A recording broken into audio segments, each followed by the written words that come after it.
Hey there, and I want to welcome you to the Rise of 1% podcast, where you're going to discover the strategies, the tools, and the insights to dominate and get to the top 1% of your industry. I am G Bass, alongside me, JC Williams. Yes, sir. What's good, G? Man, I'm doing great. Awesome and blessed. How you? Man, look, hey, ecstatic right now, man. Ecstatic, you know. Hey, this is something I've been looking for a whole month now. You know what I mean? So, you know what I mean? I've been watching them from afar, and like, man, I was just ecstatic, like, just to have her on, to give us, you know what I mean? Give us like a lot of her success tips that she got. So, Absolutely. you know, Glad to have her on. Glad to have her on. So today, we have a queen in the building. She's a motivational speaker. She's a survivor. She's an entrepreneur. Yeah. Right. And not only that, she is the CEO of Vain Bodies, and they call her the LeBron James of body sculpting.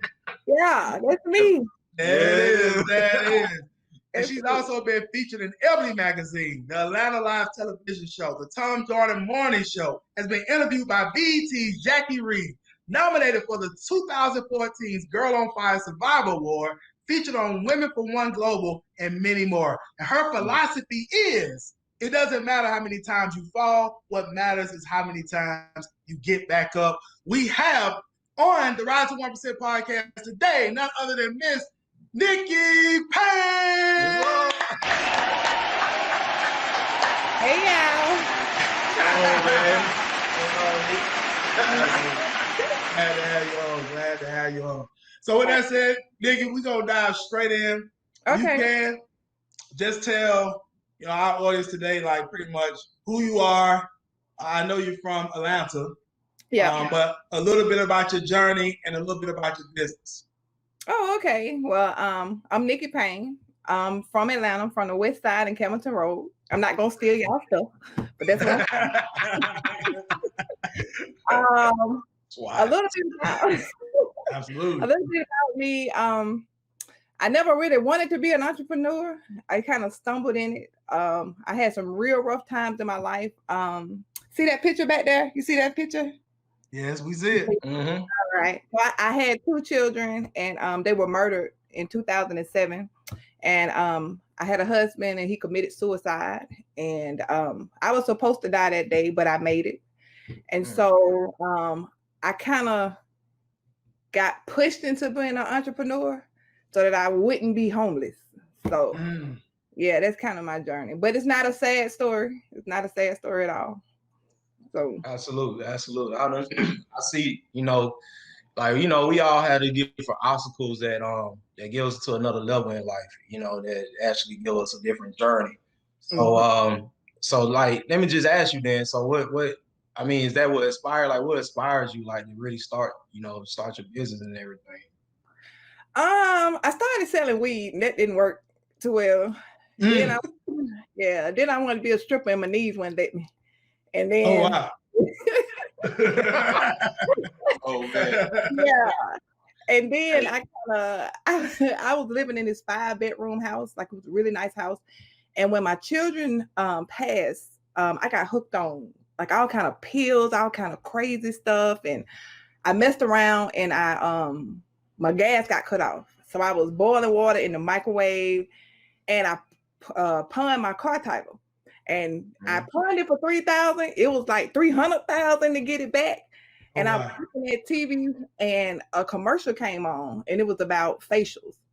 And so I was like, man, if I go to school, I'm gonna get an overage check. I ain't care if I would have went for changing tires, doing heating and air. It was just the first commercial that came on. Right. And so I went up to the school, and I was like, hey, let me get in this school. And I filled out the papers. I got accepted, and the lady said, okay, your financial aid came through. I said, okay, is there an overage? She said, yeah, $3,000. I said, let me get that today. She was like, no, you can't get that today. You got to start at school. Right. And so I started school. We started learning facials. I hated facials. I sucked at facials. I woke up, I sucked at makeup. I sucked at everything. Got expelled from the school, lied to get back into school. And then when the check finally came, it was like the 6th month of a 9-month program. So I was like, I might as well finish.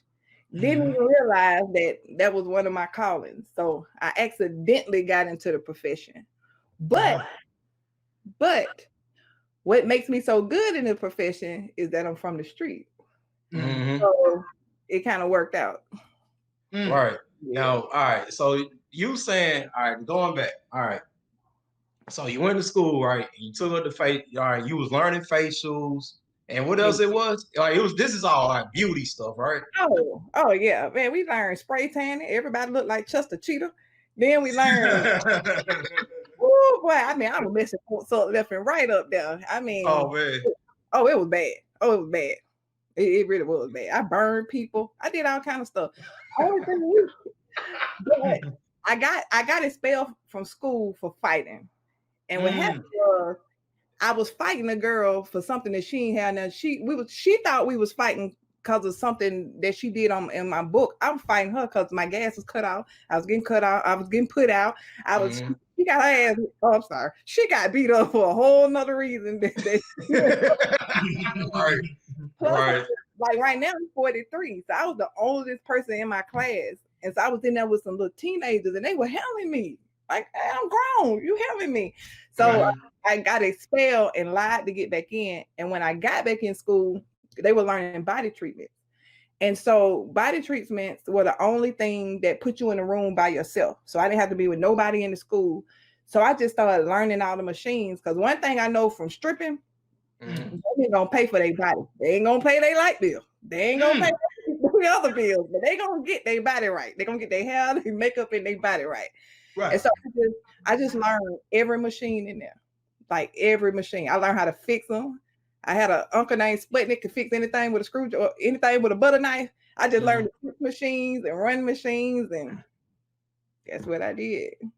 All right. So let me ask this, because I know you say you went through a lot of failures attempting to learn how to do, these facials and stuff like that. What kept you going? You got a spell, all this type of stuff. What kept you pushing at it and going and get it done?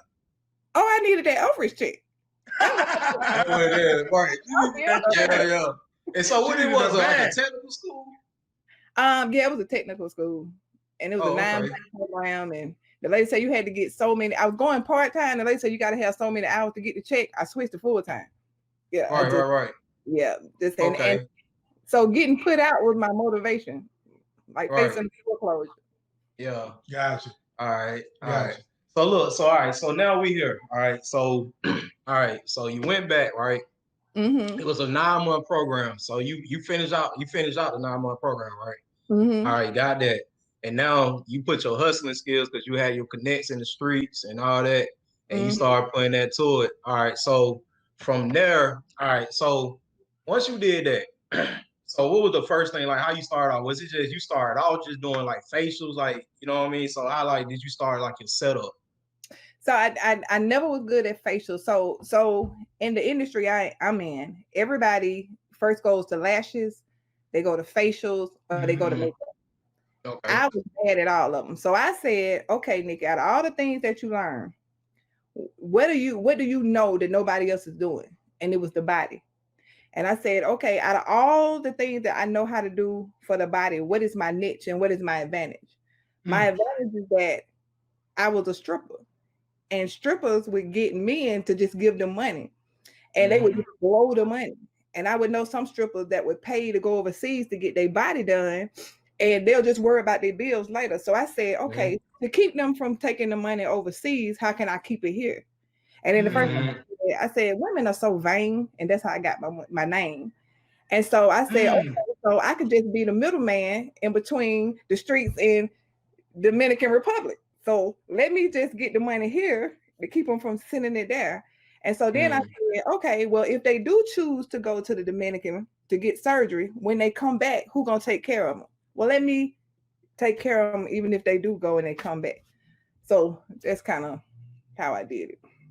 Okay. All right. So look, Nikki. All right. Now, us, man, us men, we don't really know a lot about this. All right. I don't really know a lot about the whole, like, when it comes down to the body. I know women, they get like the butt lifts or things like that. All right. So, but I have heard like stories, right? So like now with you and what you got going on, like yours is like non-surgical, right? Yeah, it's non-surgical. Yeah, I saw that when you say you do lipo and stuff like that, but it's non-surgical. Can you explain that? Yeah, so I use machines. So I'm gonna give you a quick example. So say if your stomach big, you look like your stomach big. Let's just say your stomach big, okay? So I'm gonna give you a real. Hey, look, hold on. Which one of us you talking about right now? Because look, hey, I'm real. Good for y'all. No, What you say, me? y'all. Go back.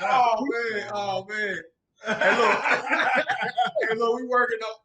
Well, Yeah. nah, we were good. I do men too, but the ghetto explanation would be if fat in your body, say if it's a grape. I have one machine that will shoot a hole in the grape. Okay. Right? All of the fatty acid that's on the inside of the grape will come out. So that grape will turn to like a little raisin. So then I have another machine that'll come in that's a sound wave, and it'll make all the little raisins hit each other. And when they hit each other, they turn to liquid, and then it exits your body. That's the ghetto explanation. So yeah, I can like shoot fat, and then I can dissolve fat. Right. Yeah. All right. So let's do it in other terms, like, because I like how you broke it down in layman terms, like the ghetto way. So because all the technical like terminology and everything, I know a lot of us may not understand it or whatever or not.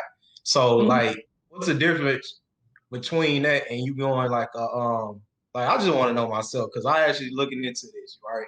And if you want to do like you want to detox your body, what's the stuff, the colon cleanse and all that, like. Oh, okay. Yeah.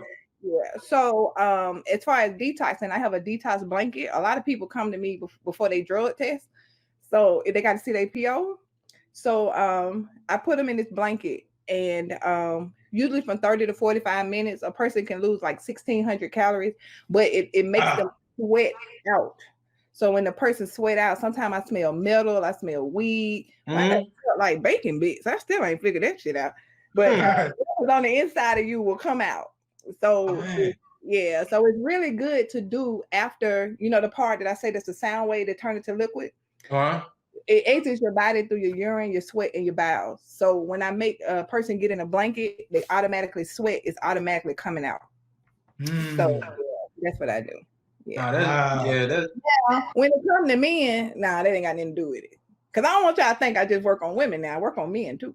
Right. And I get it. I mean, the same thing would work the same way. I do a lot of men. I tighten their balls. But, oh wow! Put it out there now. Oh snap! All right. You just throw me off on that. Listen. Ain't no need to tie them around your thighs. I can fix them if you want me to fix them. I can fix them, but that ain't got shit to do with what we were talking about. All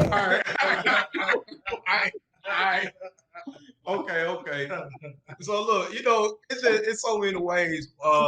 There's so much benefits to this. You know what I mean? No matter if you just try to get your health right, and then if you ever try to get a job, right. Like you can go and like you got what it is a blanket that just clean out your system. And so you can you can pass drug tests to it and all that. Yeah, I wish I would have known about that some years ago. That's all I can say. Back in my old days, I wish I would have known about that. A lot of people, nasty stuff. Yeah, a lot of people do come to me for that, but I do believe they drank this to something first and then they come and let it sweat out, but they ain't locked up. So something working. Right. Something going right. All right, so look, now that means you deal with the anatomy of like all the new stuff. You talk about men balls, you know what I'm saying? Like, but all right, so look, what part? Like, let me just ask you this. All right, I ain't trying to play. All right, what part of the human body is like your favorite, like that you like to work on? I like ass and the butt. I like doing All right. I'm really good at the stomach, but I like doing butt, except for one time I had a lady, a piece of her butt came off because she had like illegal butt shots. So I think I like doing the butt because it keeps people from having to get the illegal butt shots. Right. So, yeah. So I see a lot of illegal butt shots. And then it's a lot of times they can't fix it. They can't afford to fix it. Some people are still considering it, getting it. I'm not a doctor, but I wear scrubs, and I literally like at least twice a month somebody asks me, they're like, hey, you work in the doctor's office, do you give illegal butt shots? And I'm like, don't you know that's bad for you? Right. So I'm better at the stomach, but I like doing the butt because I don't want people to have to go and get something that's going to potentially like end their life or ruin their life. Yep. Right. Right. Yeah. Some cases with that. Yeah. Well, yeah, me too as well. Even like, all right, like with the lipo thing, because I have heard cases like when women have done the liposuction and it has messed up their insides or whatnot, so they couldn't eat certain acids or whatever they had, they started having like acid reflux and stuff like that. So it's good.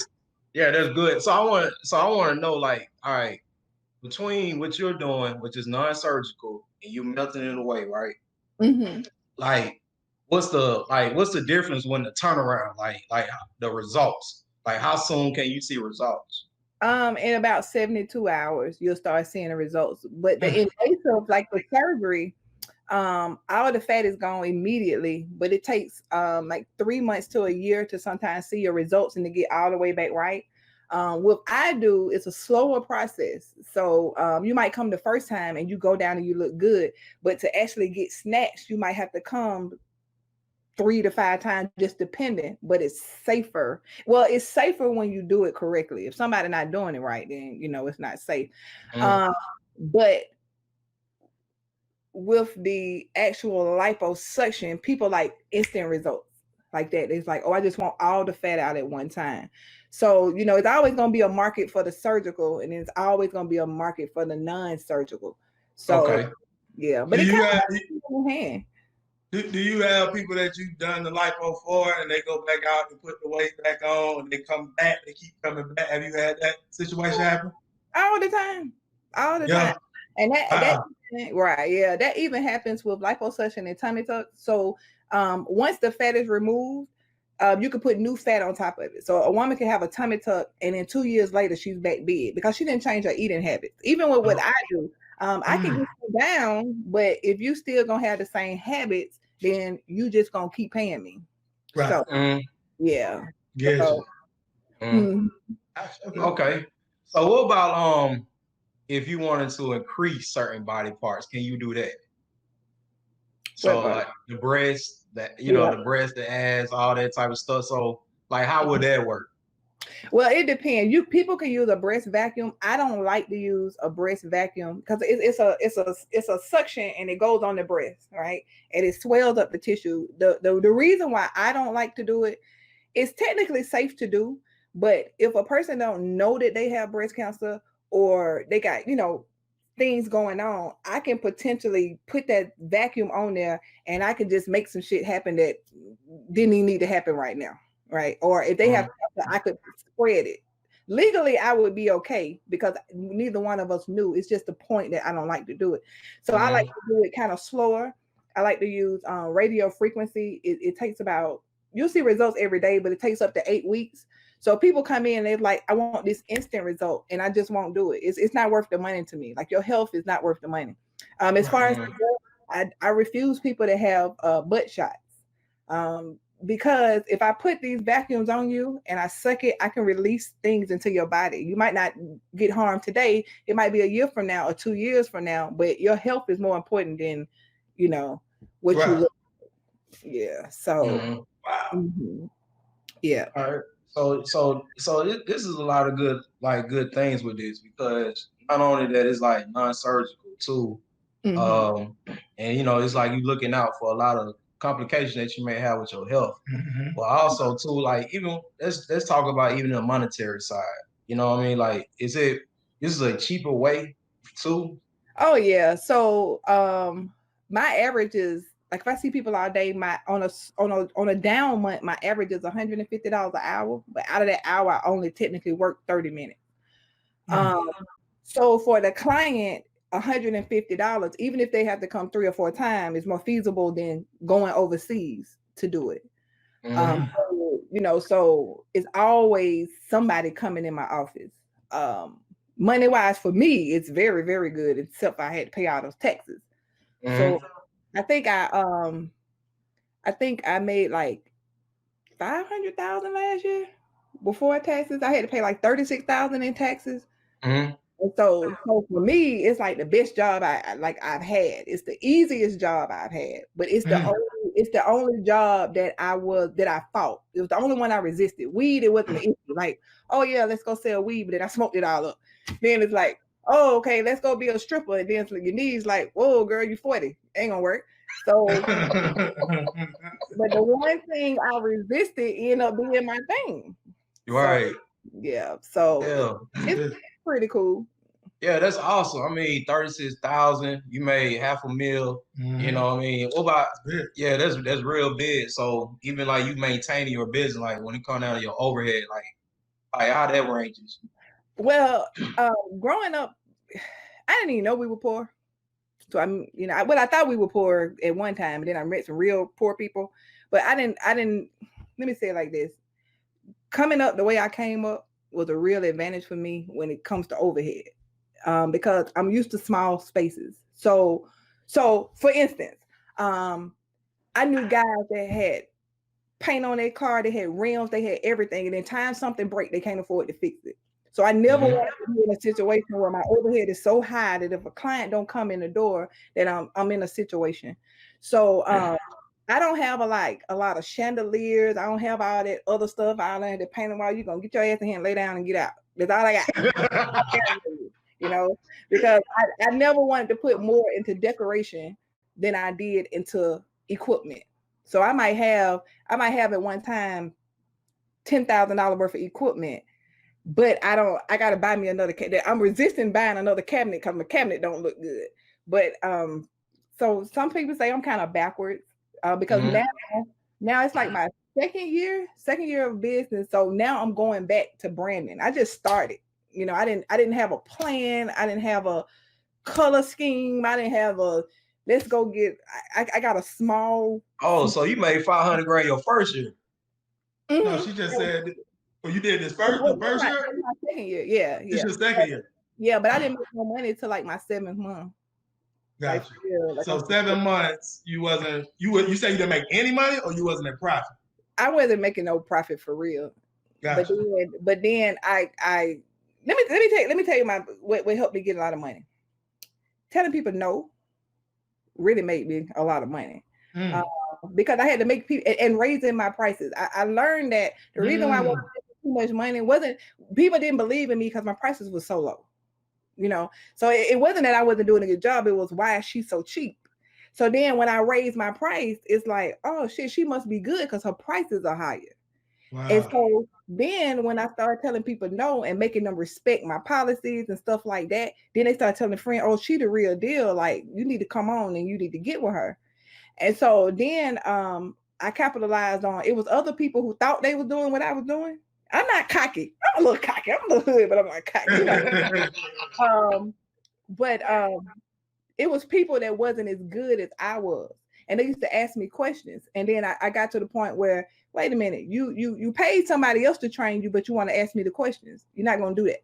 So, but what you can do is you can come in here and pay me $500 and I can watch you do somebody else and I can correct what you're doing wrong. So then I started making $500 at a time, just teaching other people. And then, but I would only teach them the technique. So I said, but if you need to learn how to work this machine, if you need to learn about the body or something like that, well, you got to pay me $1,500. So then I started having people come in for $1,500 at, you know, so I began teaching people different things. And that's why in the 7th month, that's how I started making all this money, because people were seeing what I was doing and how successful I was. And then I just started teaching other people.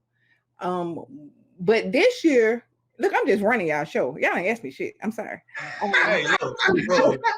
Hey, you giving the goods. That's something all up. But what I learned from the first year is that I was making a lot of money from teaching and things like that, but I was going to saturate my market. So if I teach too many people, ain't nobody gonna make no money, right? So then I said, okay, well, I don't want to teach anybody in Atlanta, and I don't want to teach anybody in Georgia. So I learned, I literally sat there and I learned Instagram ads. And I sat down and learned, like I really learned hashtags. I learned my insights. I learned a lot of stuff. And so I said, okay, Nikki, well, it's time to switch gears in the second year. Instead of teaching people in Georgia, I need to branch out and teach people in other states. Right. So I kind of did like for instance, my Instagram ads, I wouldn't target anybody in Georgia. So I would target New York. So when people came to my page, they were like, oh my God, you're so far. Do you know anybody here that does it? I said, I don't know anybody. Oh my God, I've never even taught anybody in New York. You need to be the first. I would tell everybody in New York, you need to be the first. Right. And so they would actually fly here to be the first. And so that way I could protect Georgia and protect my market and protect all of our money and still make money. I think the problem with a lot of people is when they can't get clients, they want to teach. Well, you teach everybody what you do, ain't nobody gonna make no money. If everybody's selling weed, I mean, ain't nobody gonna make no money on the block. You know, yeah. Oh, one more thing about the Instagram ads. Can I? I'm sorry, I'm just talking. No, go ahead. Go ahead. But one thing I've learned from the coronavirus is that it really shows you if you're a real hustler. Because I have lupus. I haven't touched a client since March, but I'm making more money because what Corona did was it made me sit down and say, okay, Nikki, you rely a lot on services. So what can you do that's not service-based, okay, that can make you money and you can capitalize on people staying in the house. Okay, well, people stay at home, what they gonna do? They gonna eat. They gonna smoke. So I went and I got all this equipment for people to do at home. So I just ran all these Instagram ads, and my caption was, "Don't come out of quarantine bigger than you were when you went out." I made so much money from that, right? Because people would say, "Okay, I'm at home, but I need to get my body right." So then the people that successfully, like when they did themselves at home, they was like, "Oh, Nikki, look at my results." So what I'm gonna say, you're real good at that. I think you should do it for a profession. I got some classes coming up if you want a class. So I end up still making money, but I haven't touched the client. And so that's big. Yeah. So, you know, Nikki, you actually took, because I was going to ask you that, you know what I mean, how your business been doing over the last couple of months since this whole quarantine thing going, and, you know, what is the things that you're doing now to adjust? And this is something I had actually seen, like, now because you actually selling the actual machine. You selling the equipment. You selling the equipment. You was doing that during the quarantine. Yeah, the personal equipment. Yeah. Right. Because like at first, like when you were training people, was you actually selling the equipment then? You were just training them, or like? Well, it was two options. It was an option if you don't want equipment, then it was $1,000. If you want equipment, it's $1,500. And people would say, well, I'll just pay the extra $500 to get the equipment. Then I'll know I got the good equipment. But what I did was I went to the vendors and I was like, hey, well, how much you gonna charge me if I buy 50 of those machines? And they was like 50, like in China and Dominica and Colombia, they really think I'm a big ass business. They think I'm a big business because I buy so much in bulk. So I got the prices so low that I really don't make too much given the equipment. Like out of the extra $500, I don't make $500. I actually make more money when you don't get equipment. But I sell out because I offer equipment. Right. So yeah, it's pretty good. It's all right. That was a learning curve too, but yeah, it's okay. Yeah. I mean that's good because like now, I mean, it's just so many elements that I look at right now because now you have really expanded. You know what I mean? You have found other ways to scale, and then now it's just like you got this. Now you just add another service. I mean, another, you know what I mean, package. Because it's like now you got your whole equipment sales now that's on top of it. So then it's just like, you know, I don't know. Well, what's your plan? Let me ask you this. What's your plans moving forward? Like as businesses are opening up. Are you going to start back taking on clients? Yeah. You know what? I've been debating that. So the big thing with me is by having lupus, I can't be around a lot of people. Even though I can wear a mask, but I'm claustrophobic. I got locked up before. I don't really like being confined and stuff like that. I don't like people stuff on my face, stuff like that. Right. So I'm really trying to figure out what I want to do, because I'm making a lot of money selling equipment. And the advantage is that there's so many different types of equipment that I can sell. I can do online classes. I can do stuff like that. The problem is the way that my Instagram is set up is based on my results. So if I don't do clients to get new result pictures, my page is going to turn to an equipment page. So then I have to figure out how to still have this same target market, but do it for equipment. Because my target market was people that actually wanted me to do the service. So I think making money online has made me kind of lazy. That I don't really want to do clients. Money wise, I don't have to do clients, but I don't want to be at the game so much that I don't want to be like one of them old heads that's mad at the young folks because they doing new stuff. Because I didn't learn new stuff, you know. So I'm kind of debating how I want it to go, but I don't know. They didn't tow up everything around my office. They didn't broke out everything, so I don't know. What you mean? They tore up everything. Right? I'm in Buckhead, so across the street is a jewelry icebox behind me. Like they didn't tow up. I heard about icebox, and they got you too. Huh? Wow. Well, mine was outside of the building, so they broke the glass on the outside of the office, but they didn't get into mine. All right. So yeah, but, you know.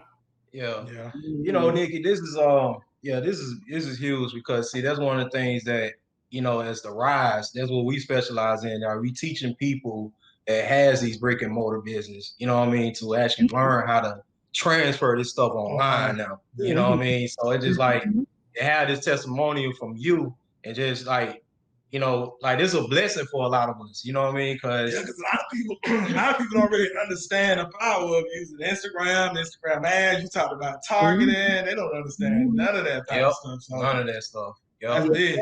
Right. And if you don't mind, you know, I would share with you, based off you saying switching over from you taking clients to now you offering equipment, just changing the messaging, you know, changing your messaging moving forward on doing it yourself versus me doing it for you.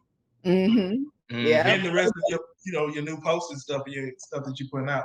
Right. Yeah. And the thing about it is people buy the equipment and then they don't even want to do it. So they still go. I mean, they still go, but I give them hope. That's no different than us at the time that came out with online courses, and the majority of the people don't never even open an online course up, right? They don't never even get started. They just spend their money out. Right. But the difference for me that I see that a lot of people that I teach or people that inbox me is that I'll pay for a shortcut.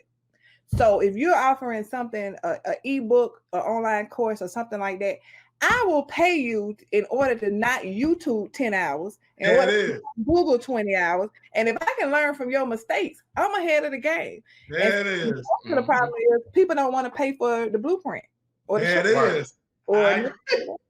and then I found that a lot of people have so much information that they give for free that they could just put it in the ebook. I make ebooks on my phone in Canva. So this is how I made like a good 10. No, not 10,000. I don't know. I made a whole bunch of thousand with one ebook, because I put the little question thing up in the Insta story and said, ask me a question. When I get the question more than 10 times, it's an ebook, because that's the way I know this is what the people want. Right. So I'll say, what questions do you have about lipocavitation? And then most of the time, people will be like, well, I'm doing clients and I'm not getting results. Or I'm doing this and I'm doing that. So I just made a book that says 14 ways to dominate lipocavitation. It was the same thing I was saying for free on Insta story. Like I had been selling for free for a year, but I put it in an ebook and I didn't even sell it for that much. And I've made a lot of money doing it. And so I tell people, I say, okay, so what are you doing for free? What questions do people always ask you that you can just 1 through 10 give them the answers, and then you got your ebook. Right, there it is. You got some passive income coming in or something like that. So yeah, but my point was I pay for shortcuts, and that's why I'm ahead of a lot of time. I'm glad you hit on that. All right. And I want to hit on that. All right. So let me just revert back. All right. Back when you first started, you know, now that you Did you do that? Like, what type of coaching, or did you have any type of coaching, mentorship, or anything like that when you first started? Well, I paid for some coaching, then I realized that these coaches were coaching because, listen, you can't teach me how to run a business if you ain't got no business. Unless you had a business and you failed at your business, you can coach me even if you failed a business, because I'm gonna learn from your failures. But if you ain't never ran a business, I don't need you to try to teach me about business. So I would go out and I would get these coaches, and it was the ones with all the followers and things like that. And I realized they don't know shit. I know more than they know. Or they're just giving me the fluff Google answer. So I started looking for people maybe not as popular. And I wouldn't say that they're my coaches, but I buy a lot of ebooks and a lot of different things from different people, and that's my coach. I need her for this and him for that and this person for that. And that's actually my coach. Now, my mentors, let's see. Well, I got a couple of mentors. One is a crackhead, but the greatest mentor, because even though this man is on drugs, he's smart. He's very, very smart. He knows a lot of things. And if you just talk to him, he got a lot of wisdom. Other mentors are people that I've never met. I love Jay-Z. Like I look up Rules to Success on YouTube. I look up Beyonce work ethic. I look up LeBron work ethic, Kobe work ethic, because I know the problem with me is sometimes my work ethic. It's not my actual work. It's Nikki, get your ass up. I'm sorry, I'm cussing. Nikki, good. Okay, it's more of I have to get my, what the hell was the question? I have to get my work ethic together. But as far as mentors, I have like a lot of different mentors, and most of them don't even know me. It's people on Instagram. It's a girl that motivates me all the time. She got like 29 followers, because I've learned that people with a lot of followers, that don't mean nothing. You know, I have actually paid, like I pay for shout outs. I have paid, the most I paid was $750. The cheapest I paid was $25. I got more from the 25 than I did from the $750. Because what I've learned, okay, listen, I know this off subject again. So what I've learned is I was looking for people with big following, right? But I wasn't necessarily looking at their target market, and I wasn't necessarily looking at their time zone. So if you are in New York and you're supposed to, if you're in Las Vegas, what they like 4 hours behind?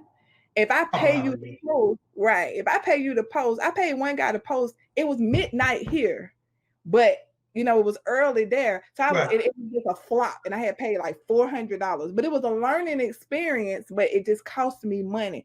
So because that went so wrong, I started looking up other people to quote unquote mentor me on how to do paid shout outs. And so I just started searching like different hashtags and looking up different little coaches.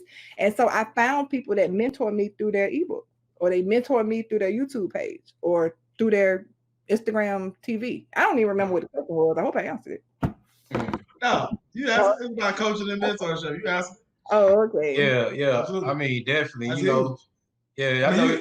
I mean, one of the things caught me is that the first coach was a crackhead. Yeah. Right, a lot of wisdom. Like a lot of people look down on crackheads, but they know a lot. Right. My favorite crackhead, quote unquote. Well, he a crackhead. Everybody knew it. He taught me to stay in my lane. So he can fix your car. He can mow your lawn. He could change your light bulb. He can do your roof. He didn't do anything successfully. He did a little of this and a little of that and a little of that. And he was a jack of all trades, but couldn't really do nothing. Right. So even looking at him, it taught me, Nikki, listen, what not to do. What not to do. Right. Get good at one thing and then kind of branch off from that, but don't try to do everything. Right. So yeah. But one of my favorite, okay, I'm gonna shut the hell up after this. So, but one of my favorite books is a book by Pimpin' Ken. And it's really about sales and marketing, even though he was pimping women. But it's a good book. But Pimpin' Ken, I've never heard of him. Okay. I heard of him. You heard of Pimpin' Ken? Pimpin' Ken? No. I ain't heard it. I never read his book, but I know who he is. Yeah. So it kind of taught me about sales and marketing. So he didn't say this, but I got my ghetto version. So it taught me about target markets and stuff. So for instance, I'm not vegan. So if you tried to sell me a vegan burger, if you try to give me a business card and you say, hey, I got a vegan burger, you should try it. The first thing I'm gonna say is, I don't want no vegan burger. I'm not vegan. But if you come up to me and say, hey, do you want to taste the most amazing burger that's healthy for you? Now you're targeting me because I'm greedy, right? Mm-hmm. So I've learned to target people differently. So I'm gonna target you because you're greedy, quote unquote, versus the fact that it's a vegan burger. So I'm gonna target you because I'm gonna target the vein in you versus your need to budget. Okay. So I target, which the Pimp and Kid book, I target impulsive people, right? I target people that budget. So people that budget, I have to make them think that my services need to be in their budget. So that's too much work for me. So I target people that are very impulsive. So all thing I have to say is, hey, Memorial Day is around the corner. What your body look like? They jump on. But I learned that from a pimp book. You know, impulsive people, all you gotta do is remind them of the weekend coming. So I don't remember the question again. But one thing I just took away though is you also changed the wordage, because at first you were saying, you know, do you want a vegan burger? Then you came back and said, do you want one of the most delicious burgers that make you healthy? You changed the wordage. Right. And the same thing even with the Memorial Day thing. Like, you know, the wordage, the words that you're using as well, the way that you worded it as well. Right. And then my people, they don't read long paragraphs and stuff. So I make it half the time they don't read that either. So I make really short captions that are impulsive. Right. So I might say, don't waste your stimulus check. You better get fine with that, girl. And I sold out. Like sold out. Or the way I get clients is I would just put on a shirt and walk through Lenox, and my shirt will say, do you want a smaller waist and a bigger butt? Follow my Instagram. That's how I got people to follow my Instagram. And I make it real short, but it's impulsive because they're like, damn, I do want my butt bigger. You know, something like that. But yeah, I learned that from a pimp book. Yeah. Wow. All right. That's what's up. So, you know, Nikki, that's what I want to ask you, right? All right. So if you had to wake up tomorrow, right, and it's so many things, how you hitting people, how you doing your wordage, how you communicating, then you got your skill set. So what you would say is your expertise. If you was to wake up tomorrow, you had to pick an expertise right now, what you would say would be your expertise in?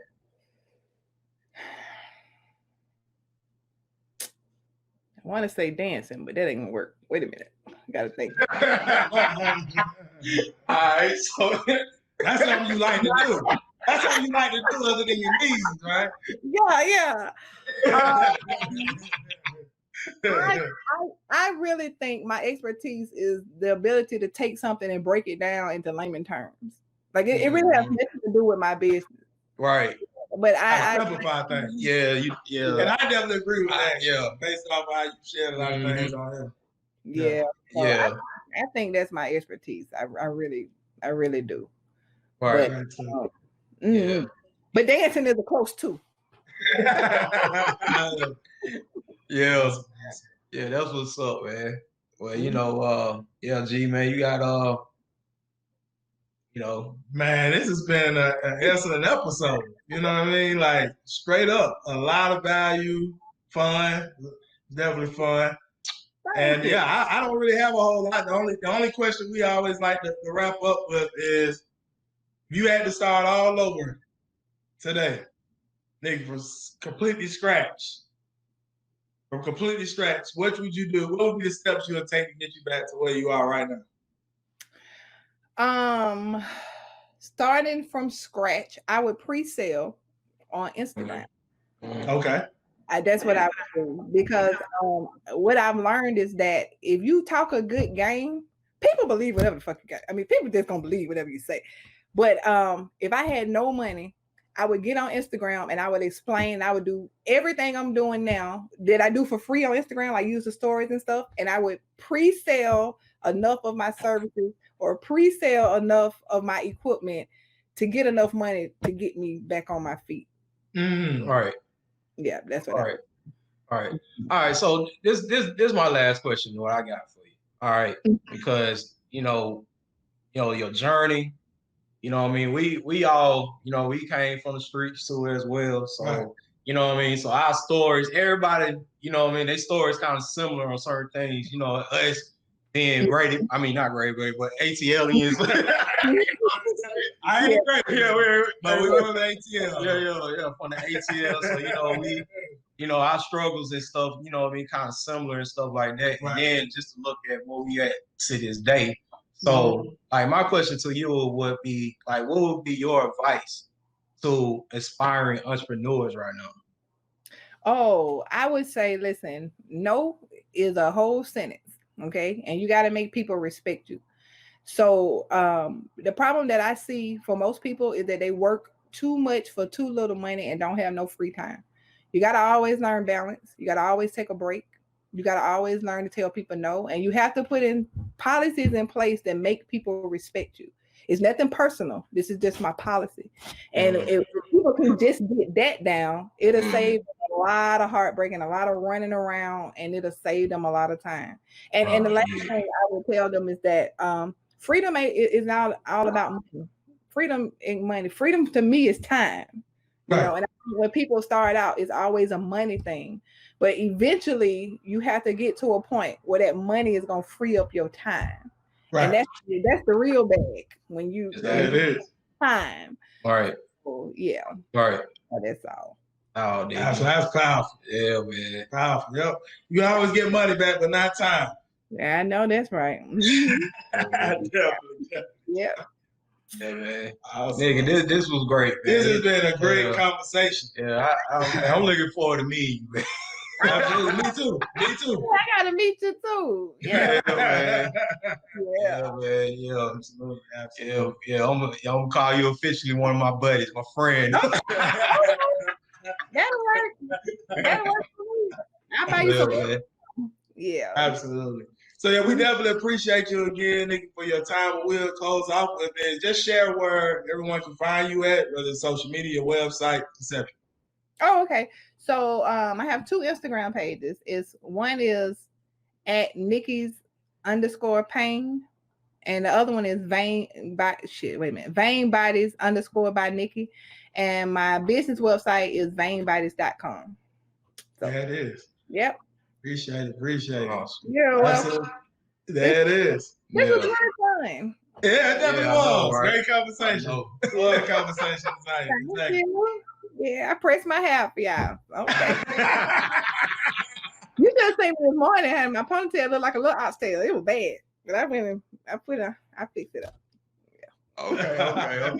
Hey, man, you always be looking nice, man.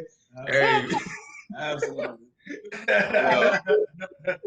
Well, definitely. So, all of you listeners that's out there, definitely drop any comments below of your biggest takeaways you got out of this conversation with us and Nikki today. Anything that you learned, anything that you want to apply, if you have any questions, drop them below. Give us a 5-star rating on this podcast, being that you received a ton of value, which is I know you did.